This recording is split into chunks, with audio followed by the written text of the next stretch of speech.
Clip number 593۔ اس clip میں قرآن پاک کی سورہ رات کا تعارف اور آیت نمبر 1 سے 2 کی تلاوت، ترجمہ اور تفسیر قرآن صراط الجنان آپ سماعت فرمائیں گے۔ سورہ رات کا تعارف۔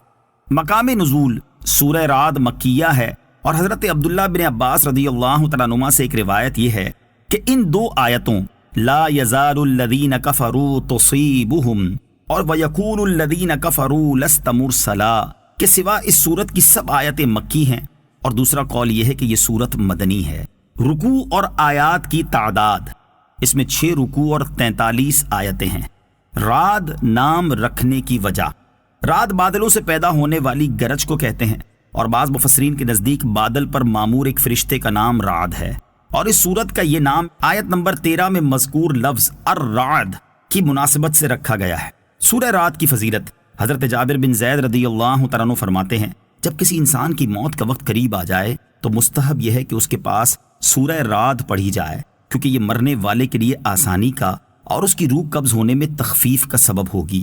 سورہ رات کے مضامین: اس سورت کا مرکزی مضمون یہ ہے کہ اس میں اللہ تعالیٰ کی قدرت اور وحدانیت، نبی کریم علیہ الصلوۃ والسلام کی نبوت اور رسالت، مرنے کے بعد دوبارہ زندہ کیے جانے اور قیامت کے دن اعمال کی جزا ملنے کو ثابت کیا گیا ہے۔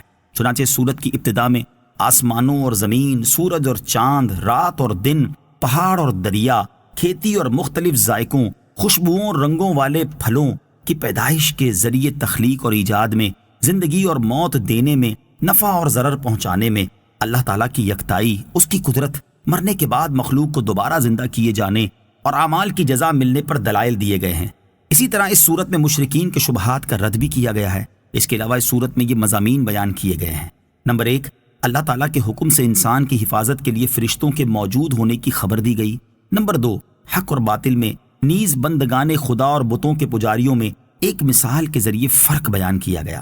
نمبر 3، نماز ادا کرنے والے اور صبر کرنے والے سعادت مند متقی لوگوں کے حال کو دیکھنے والے سے تشبیہ دی گئی ہے، اور زمین میں فساد پھیلانے والے اور عہد و پیمان توڑ دینے والے گناہ گار لوگوں کے حال کو اندھے سے تشبیہ دی گئی ہے۔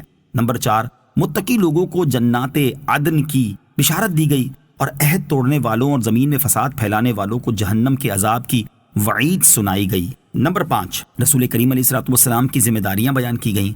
نمبر 6، دنیا میں ہونے والے تغیرات کے بارے میں بتایا گیا۔ نمبر 7، اس سورت کی آخری آیت میں اللہ تعالیٰ نے اپنے حبیب علیہ الصلوۃ والسلام کی نبوت اور رسالت کی گواہی دی، اور یہ بتایا گیا کہ اہل کتاب میں سے جو مومن ہیں وہ بھی اپنی کتابوں میں سید المرسلین صلی اللہ تعالیٰ علیہ وسلم کی نشانیاں موجود ہونے کی وجہ سے آپ علیہ الصلوۃ والسلام کی نبوت کی گواہی دیتے ہیں۔ بسم اللہ الرحمن الرحیم۔ اللہ کے نام سے شروع جو نہایت مہربان رحمت والا ہے۔ الف لام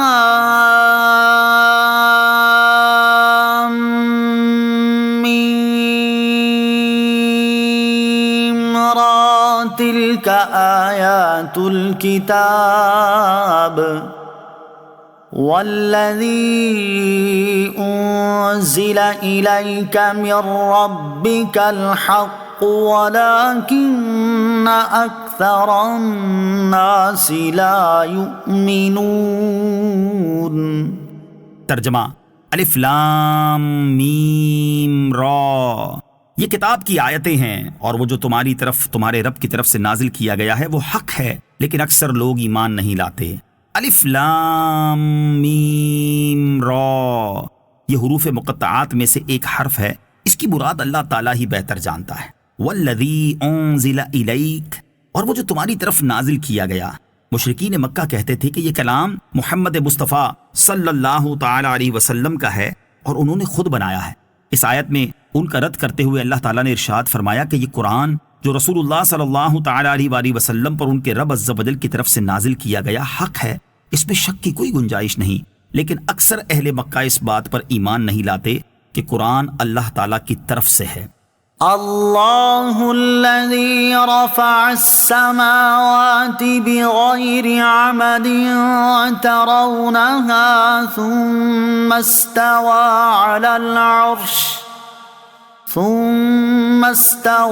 على العرش وسخر الشمس والقمر كل يجري لأجل مسمى يدبر الأمر يفصل الآيات لعلكم بلقاء ربكم توقنون۔ ترجمہ: اللہ وہی ہے جس نے آسمانوں کو ستونوں کے بغیر بلند کیا جنہیں تم دیکھ سکو، پھر اس نے عرش پر استوا فرمایا جیسا اس کی شان کے لائق ہے، اور سورج اور چاند کو کام میں لگا دیا، ہر ایک مقرر کیے ہوئے وعدے تک چلتا رہے گا۔ اللہ کام کی تدبیر فرماتا ہے، تفصیل سے نشانیاں بیان کرتا ہے تاکہ تم اپنے رب کی ملاقات کا یقین کر لو۔ اللہ الذی رفع السماوات، اللہ وہی ہے جس نے آسمانوں کو بلند کیا۔ اس آیت میں اللہ تعالیٰ نے اپنی ربوبیت کے دلائل اور اپنی قدرت کے عجائب بیان فرمائے جو کہ اللہ تعالیٰ کی وحدانیت پر دلالت کرتے ہیں۔ ثم استوى علی العرش، پھر اس نے عرش پر استوا فرمایا۔ اللہ تعالیٰ کے اپنی شان کے مطابق عرش پر استوا فرمانے کی تفصیل سورہ اعراف کی آیت نمبر 54 کی تفسیر میں گزر چکی ہے۔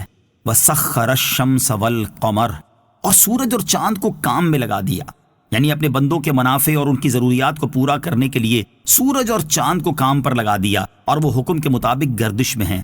سورج اور چاند میں سے ہر ایک مقرر کیے ہوئے وعدے، یعنی دنیا کے فنا ہونے تک چلتا رہے گا۔ حضرت عبداللہ ابن عباس رضی اللہ تعالیٰ عنہما نے فرمایا کہ اجل مسمى سے سورج اور چاند کے درجات اور منازل مراد ہیں، یعنی وہ اپنے منازل اور درجات میں ایک حد تک گردش کرتے ہیں اور اس سے تجاوز نہیں کر سکتے۔ اس کی تحقیق یہ ہے کہ اللہ تعالیٰ نے سورج اور چاند میں سے ہر ایک کے لیے حرکت میں تیزی اور آہستگی کی ایک مخصوص مقدار کے ساتھ خاص جہت کی طرف خاص گردش مقرر فرمائی ہے۔ یدبر الامر، اللہ کام کی تدبیر فرماتا ہے۔